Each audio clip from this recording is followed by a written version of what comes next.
বাস থেকে নামলাম। আজ রাস্তা একেবারে জনশূন্য। বিকেল থেকে বৃষ্টি শুরু হয়েছে, তাই কেউ আর মনে হয় বাড়ির বাইরে নেই। ঘড়িতে দেখলাম রাত 8টা বাজে। বড় রাস্তা ছেড়ে গাঁয়ের কাঁচা পথ ধরে হাঁটতে শুরু করলাম। আজ দোকানে একটু কাজের চাপটা বেশিই ছিল। বড় বাজারে একটা দোকানে আমি কাজ করি। প্রতিদিন সন্ধ্যাতেই বাড়ি পৌঁছে যাই। আজই গোডাউনে মাল খালি করতে একটু দেরি হয়ে গিয়েছে। আমার বাড়ি প্রত্যন্ত গ্রাম এলাকায়। একটু বৃষ্টি হলেই রাস্তায় বেরোনো দায়। খুব সাবধানে পা ফেলে ফেলে হাঁটছি। এই রাস্তায় কিছু দূর গেলে পড়বে একটা পুরানো মন্দির। অনেক দিনের পুরানো, ভগ্নপ্রায় অবস্থায় পড়ে আছে।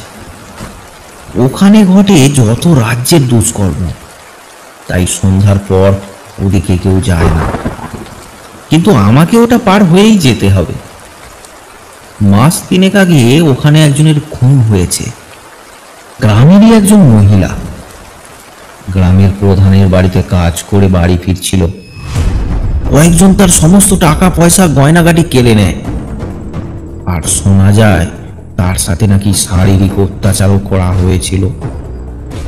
মহিলাটি গ্রামের প্রধানকে সব জানায়, কিন্তু এই সব দুষ্কর্মে নাকি যুক্ত ওই প্রধানের ছোট ভাই ভম্বল ও তার কয়েকটা বন্ধু বান্ধব। এই নিয়ে পরদিন গ্রামে বসলো বিচার সভা। প্রধান মশাই বললেন, তা বলো মা, কি হয়েছিল? কর্তাবাবু, ওই ভম্বল আর তার 2 বন্ধু সেদিন আমায় একা পেয়ে আমার সবকিছু লুট করে নিয়েছে। আর আমার সাথে না দাদা, ও সব মিথ্যে কথা বলছে। ওই ভাঙা মন্দিরে প্রায় সন্ধ্যের পর যায়, সবাই দেখেছে। সেদিন আমরা ওকে হাতে নাড়া ধরে ফেলেছি। তাই ও নিজের চরিত্র বাঁচাতে আমাদের ওপর দোষ দিচ্ছে। মিথ্যা, সব মিথ্যা বলছে কর্তা। ও মিথ্যে বলছে, জিজ্ঞেস করো সবাইকে। এই তোরা বল বল। হ্যাঁ, আমি একদিন দেখেছি। হ্যাঁ, আমিও দেখেছি, আমিও। ছি মা, ছি ছি ছি ছি ছি। তুমি নিজে দুশ্চরিত্রা হয়ে এদের ওপর কালি ছিটাচ্ছ। তোমার মতো মেয়ে। এইভাবে মহিলাটিকে দুশ্চরিত্রা প্রমাণ করা হলো অতি সহজে। পরদিন সকালে দেখা গেল মহিলাটির মৃতদেহ ওই মন্দিরের পাশে গাছের তলায় পড়ে আছে।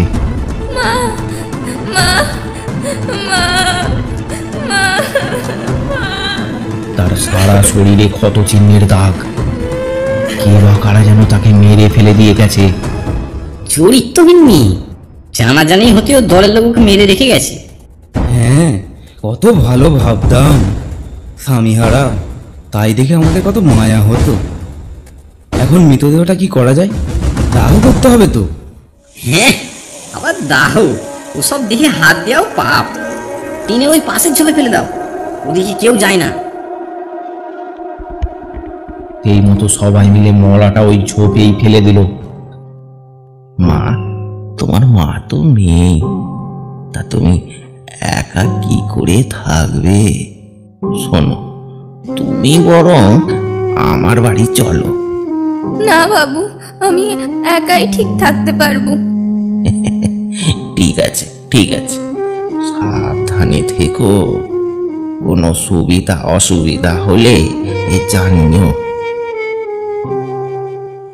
তারপর থেকে এই মন্দিরের আশেপাশে শুরু হলো ভূতের উপদ্রব। কাউকে ভয় দেখায়, কাউকে বা তাড়া করে, কাউকে বা ঘোরায়। তারপর থেকে ওই মন্দিরের কাছে কেউ দিনের বেলাতেও যেতে সাহস পায় না। ভম্বল আর তার বন্ধুরাও এদিকে ভয়ে আসে না। একদিন কিছু লোক প্রধান মশাইয়ের কাছে গিয়ে বললেন, প্রধান মশাই, গ্রামে খুব ভূতের উপদ্রব হয়েছে, কিছু একটা করুন। হ্যাঁ কর্তা, রাতে বাইরে বেরোনো যায় না, একা একা ফেরা তো অসম্ভব। ঠিক আছে, ঠিক আছে, আমি দেখছি কি উপায় করা যায়। এরপর দিন প্রধান মশাই পাশের গ্রাম থেকে এক বড় তান্ত্রিক নিয়ে এলেন। তান্ত্রিক সারা গায়ে ঘুরে ঘুরে মন্ত্রপুত জল ছড়ালেন।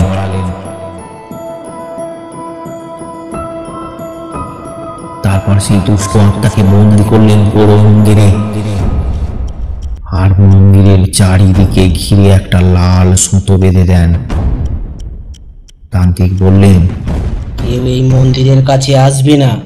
আমি ওকে সুতো দিয়ে ঘিরে এই মন্দিরের মধ্যে বন্দি করে রেখেছি। 3টি অমাবস্যা কেটে গেলে সব শক্তি নষ্ট হয়ে যাবে, তখন ও আর কিচ্ছু করতে পারবে না।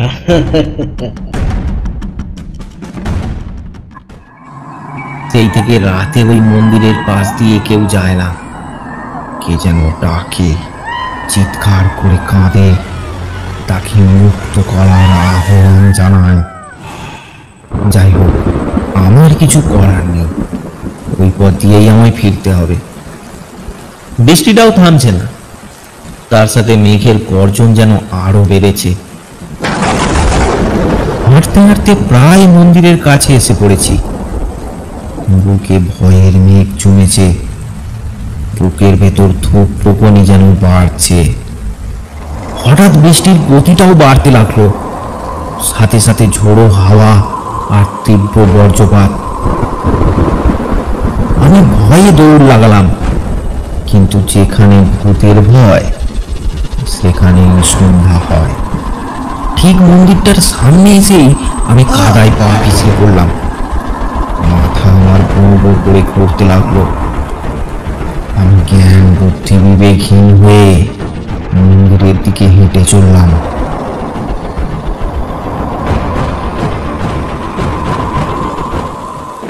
মন্দিরের চাতালে এসে দাঁড়ালাম। মুষলধারে বৃষ্টি হচ্ছে, তার সাথে বিদ্যুতের ঝলকানি। বাজের শব্দে কানে তালা লেগে যায়। ভয়ে ভয়ে একটু একটু সরতে সরতে এখন যে মন্দিরের ভেতরে ঢুকে পড়েছি বুঝতেই পারিনি। মন্দিরের মধ্যে কার যেন একটা হুঙ্কার ঘুরে বেড়াচ্ছে। মনে পড়ে গেল আর 3 দিন পরই অমাবস্যা, এটাই তো মনে হয় 3 নম্বর। ভয়ে বুক শুকিয়ে গেছে আমার। একটা তীব্র বজ্রপাতের শব্দে যেন স্তম্ভিত হয়ে পেলাম। বৃষ্টি একটু থেমেছে। ভেতর থেকে দৌড়ে বাইরে বেরোতে গিয়ে সেই লাল সুতোই পা আটকে আছড়ে পড়লাম রাস্তায়। আমি কি করে ফেললাম? এতদিনের বন্দি আত্মা যে আজ মুক্তি পেয়ে গেল। আজই হয়তো আমার শেষ দিন। ও গায়ের সবাইকে শেষ করবে। শো শো করে তীব্র হাওয়া উঠল, আর তার সাথে পৈশাচি অট্টহাসি। মুক্তির আনন্দের এই অট্টহাসি চারিদিক কাঁপিয়ে দিল। আমি তাড়াতাড়ি উঠে দৌড় লাগালাম বাড়ির দিকে।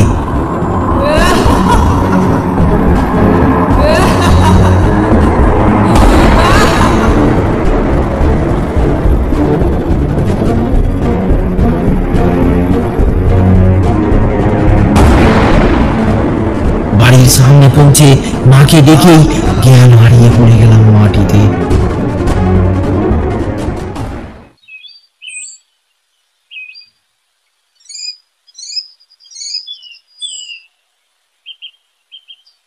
জ্ঞান ফিরল পরদিন অনেকটা বেলায়।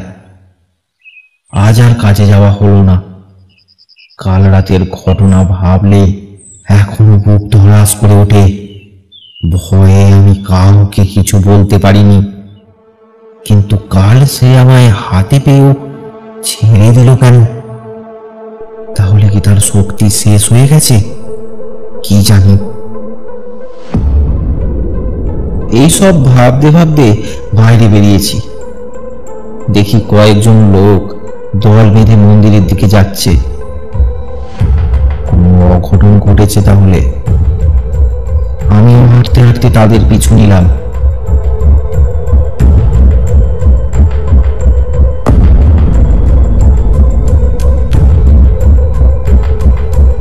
দেখলাম মন্দিরের একটু দূরে একটা গাছের নিচে কয়েকজন লোক দাঁড়িয়ে আছে।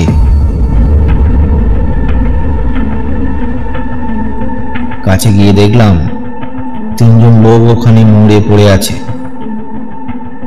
ঠিক করে চেনা যায় না, সারা শরীরে ভয়ঙ্কর ক্ষত চিহ্ন।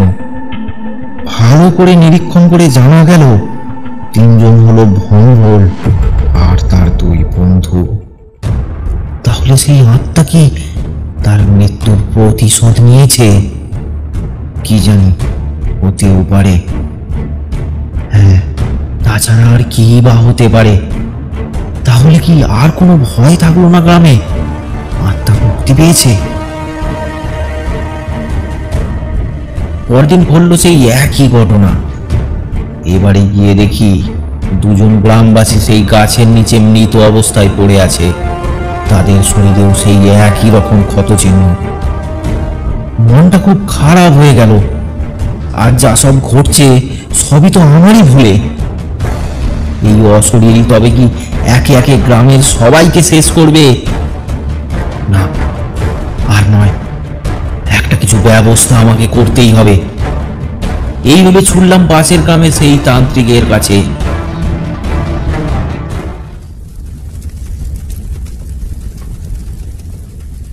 তাকে আগা গড়া সব খুলে বললাম, আপনি একটা ব্যবস্থা করুন। কাজটা বড় কঠিন। আজই অমাবস্যা। আজ না কিছু করা গেলে ওকে বন্দি করা খুবই দুষ্কর। তাহলে এখন উপায়? একটা উপায় আছে, কিন্তু একটা সমস্যা। আজ আমি মায়ের পূজায় অন্যত্র যাব। তুমি যদি পারো। আমি পারবো, আমি পারবো। আমাকে পারতেই হবে। আমার জন্য আজ গ্রামের এই অবস্থা। ঠিক আছে, এই নাও। এই থলিতে মায়ের পায়ের সিঁদুর আর গঙ্গা জল আছে। তুমি গঙ্গা জলটা ছড়িয়ে মন্দিরের চারিদিকে এই সিঁদুর দিয়ে গণ্ডি কেটে দেবে। বাড়িতে বসে অপেক্ষা করছি মাঝরাতের। এদিকে আকাশের অবস্থা খুব ভালো না, যে কোনো মুহূর্তে বৃষ্টি নামতে পারে। বলতে না বলতে বৃষ্টি নামলো। এই বৃষ্টির রাতে একা একা যেতে আমার কিরকম ভয় ভয় করতে লাগলো। মনকে শক্ত করে মনে জোর আনলাম, আমার জীবন দিয়ে হলেও এ গ্রামের লোকের প্রাণ আমাকে বাঁচাতেই হবে। যেটা হচ্ছে সবটা তো আমারই ভুলে। রাত 12টা বাজার সাথে সাথেই বেরিয়ে পড়লাম ছাতা হাতে।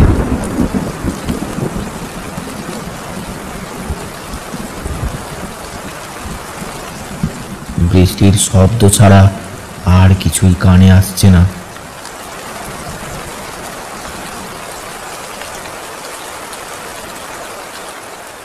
অবশেষে এসে দাঁড়ালাম মন্দিরের সামনে। গাটা কেঁপে উঠল। মনে সাহস নিয়ে গঙ্গা জলটা বের করে সামনে ছিটে মারতেই ক্ষণক্ষণে গলার শব্দ ভেসে এলো, না, আমায় বন্দি করো না, দয়া করে এমনটা করো না। না না না, তুমি একে একে সবাইকে মেরে ফেলবে। যারা আমার এই অবস্থার জন্য দায়ী তাদের সবাইকে শেষ করব। না, তুমি মিথ্যে বলছো। যাদেরকে তুমি মেরেছো এরা কি সবাই তোমার মৃত্যুর জন্য দায়ী? হ্যাঁ, ওরাও সমান দোষী। ওরা ওদের শাস্তি পেয়েছে। তাহলে তো তোমার কাজ শেষ। এবার তুমি চলে যাও। না, আর একজন আছে। ওদের মাথা আজ তাকে শেষ করব। না, আমি তা হতে দেব না, কখনো না। দয়া করে আজকের দিনটার জন্য আমাকে মুক্ত হয়ে থাকতে দাও। আমার খুব জানতে ইচ্ছে হলো শেষ ব্যক্তিটা কে। আচ্ছা, আর কি আছে যাকে তুমি মারতে চাও? শুনতে চাও? বিশ্বাস করবে না তুমি, তবে শোনো। সে হলো এই গ্রামের প্রধান। তুমি সত্যিই রাগে অন্ধ হয়ে গেছো। প্রধান মশাইয়ের মতো দেবতুল্য মানুষকে তুমি। বলেছিলাম তোমার বিশ্বাস হবে না।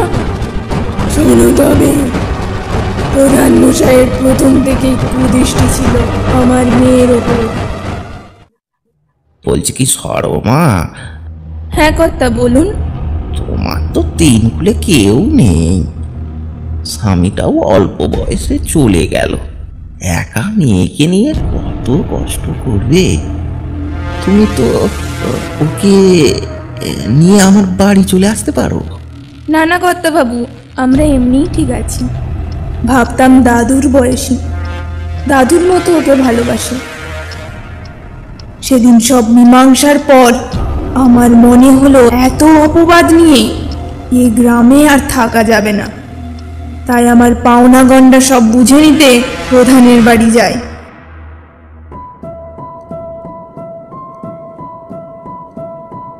এই না তোমাদের বকশিস, ভালো কাজ করেছো।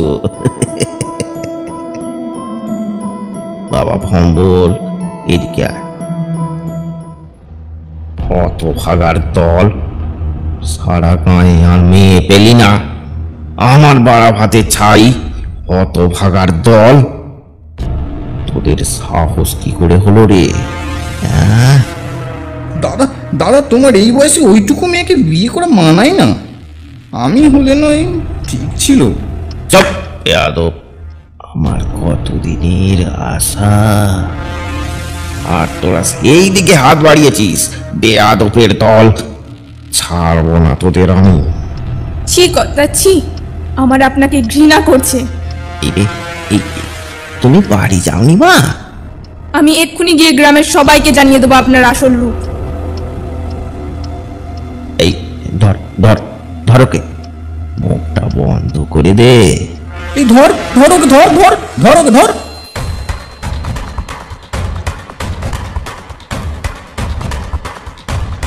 তারপর ওরা আমাকে ধরে ফেলে, এই মন্দিরের পাশেই মেরে ফেলে রেখে যায়। আমার মন কেঁদে উঠল। প্রধান এত নিষ্ঠুর, এত বদ, যাকে সারা গাঁয়ের লোক দেবতা ভাবে। আমার হাত থেকে জলের ঘটিটা ঠক করে পড়ে গেল মাটিতে। সাথে সাথেই একটা তীব্র হাওয়া বয়ে গেল চারিদিকে। তারপর হুঙ্কার করতে করতে মিলিয়ে গেল। আমি স্তব্ধ হয়ে দাঁড়িয়ে এক পাও নড়তে পারছি না। কিছু পরে সেই হাওয়া হুঙ্কার করতে করতে আবার ফিরে এলো। মন্দিরের পাশে সেই গাছটার চারপাশে ঘুরপাক খেতে লাগলো। গাছটা ভয়ঙ্কর ভাবে দুলতে লাগলো, মনে হলো যেন উল্টে পড়ে যাবে। পরক্ষণেই বিদ্যুতের আলোয় দেখলাম গাছের নিচে একটা কালো ছায়া মূর্তি। ছাড়ানোর চোখটা বোঝা গেল একজন মাটিতে লুটিয়ে চটপট করছে। কেউ তার গলা চেপে ধরেছে, সে মাটিতে ছটপট করছে। আমি আর দাঁড়িয়ে থাকতে পারলাম না, দৌড় লাগালাম বাড়ির দিকে।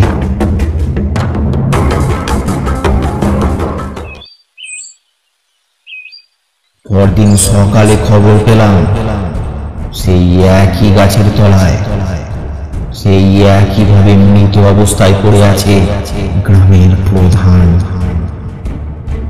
তারপর থেকে গ্রামে আর কোনো ভুতুড়ে উপদ্রব কারো চোখে পড়েনি।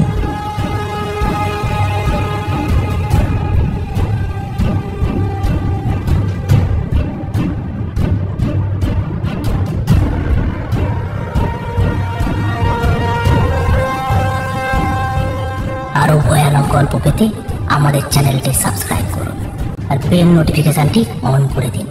আর কমেন্ট করে জানাতে ভুলবেন না গল্পটি আপনাদের কেমন লাগলো। কমেন্ট বক্স থেকে আমাদের কিছু পছন্দের কমেন্ট আমরা তুলে ধরবো পরের গল্পের শুরুতে। কমেন্ট করে পাশে থাকুন।